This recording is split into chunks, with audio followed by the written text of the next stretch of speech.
Students, मैं हूं आराधना और एक बार फिर से हूं आपके साथ अपने यूट्यूब चैनल पर जिसका नाम है आराधना ट्यूटोरियल क्लासेस।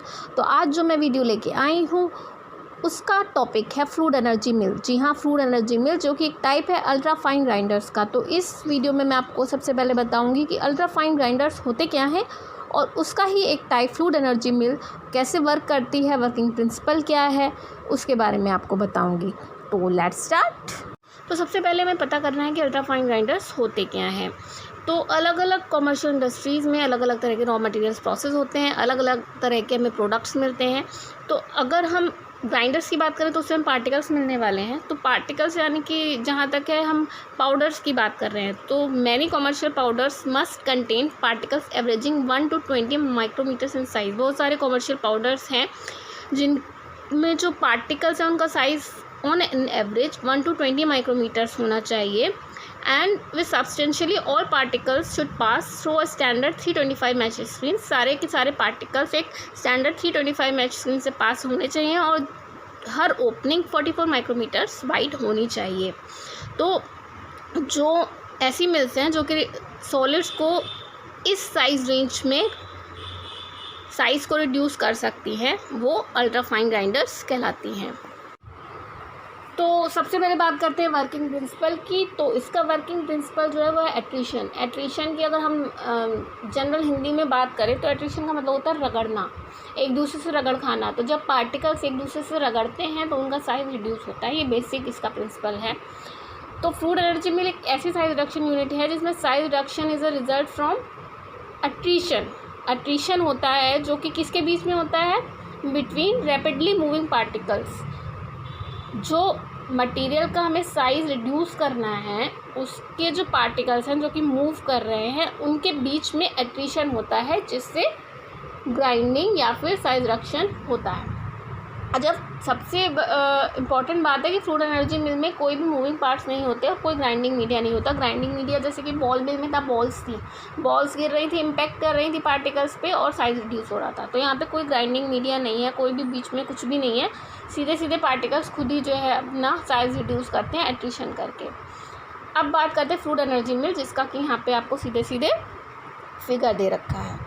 तो आप देख सकते हैं जैसे कि ये फ्लैट हॉरिजॉन्टल सिलिंड्रिकल चैम्बर है और आप देखिए इसमें राइट में देखिए टेंजेंशियली अरेंज जेट नोजल्स हैं जहाँ से फीड होती है।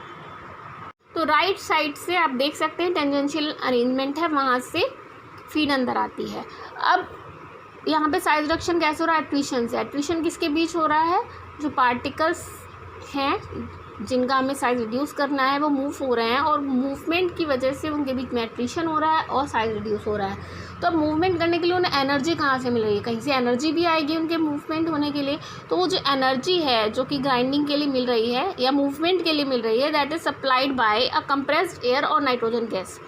कंप्रेस्ड एयर या नाइट्रोजन गैस जो है वो सप्लाई की जाती है approximate at a pressure of 7 atm through energising nozzles. आप देख सकते हैं नीचे की तरफ एनर्जाइजिंग नोजल्स लगी हुई हैं, यहाँ से गैस या फिर कंप्रेस्ड एयर और नाइट्रोजन गैस सप्लाई की जाती है।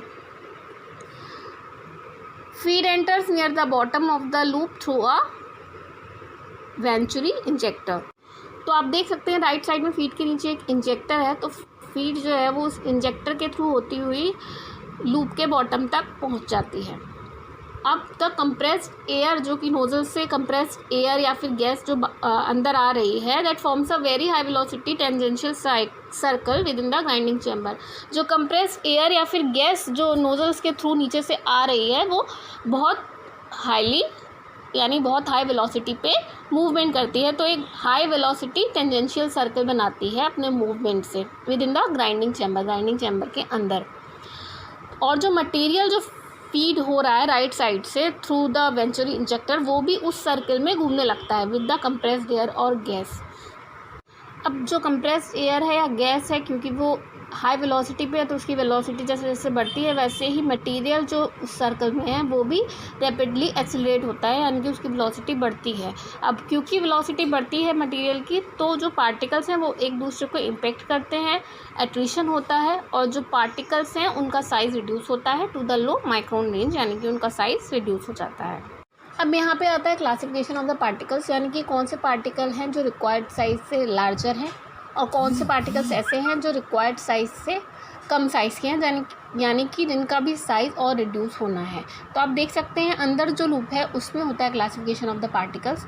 जो पार्टिकल्स अभी भी बड़े हैं रिक्वायर्ड साइज़ से, वो मूवमेंट करते रहते हैं in the outer periphery of the chamber, किससे? बाय सेंट्रीफ्यूगल फोर्स के थ्रू वो उसमें मूवमेंट करते रहते हैं। और जो पार्टिकल्स रिक्वायर्ड साइज से छोटे होते हैं वो स्पायरल मूवमेंट करते हुए सेंट्रल आउटलेट की तरफ से होते हुए साइकिल एग्जिट करते हैं और फिर इससे निकल जाते हैं।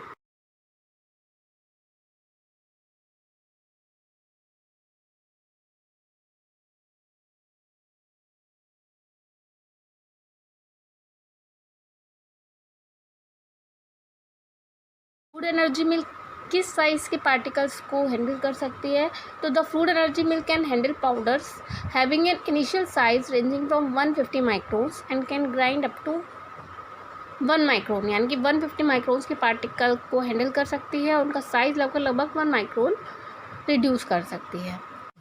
एक इसका डिसएडवांटेज ये है कि जब पार्टिकल्स मूवमेंट करते हैं और एट्रिशन होता है उनके बीच में, तो वो आपस में मिलके एग्रीगेट्स या एग्लोमेरेट्स बना लेते हैं, यानी कि एक इकट्ठा होके एक पार्टिकल्स का एक जत्था टाइप का बना लेते हैं। तो ये एक छोटा सा डिसएडवांटेज है फ्लूइड एनर्जी मिल्क का।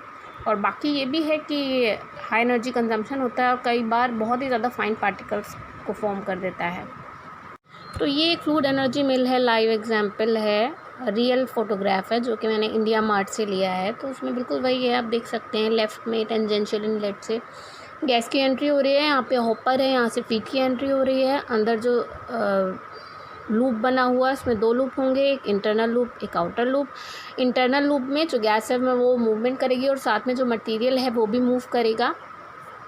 और जैसे जैसे गैस की वेलोसिटी बढ़ती जाएगी कंप्रेस्ड गैस की या फिर नाइट्रोजन की या कंप्रेस्ड एयर की, वैसे वैसे पार्टिकल्स की भी वेलोसिटी बढ़ती जाएगी। वो आपस में एट्रिशन करेंगे और एट्रिशन करेंगे, एक दूसरे को टक्कर करेंगे, तो उनका साइज़ रिड्यूस होगा।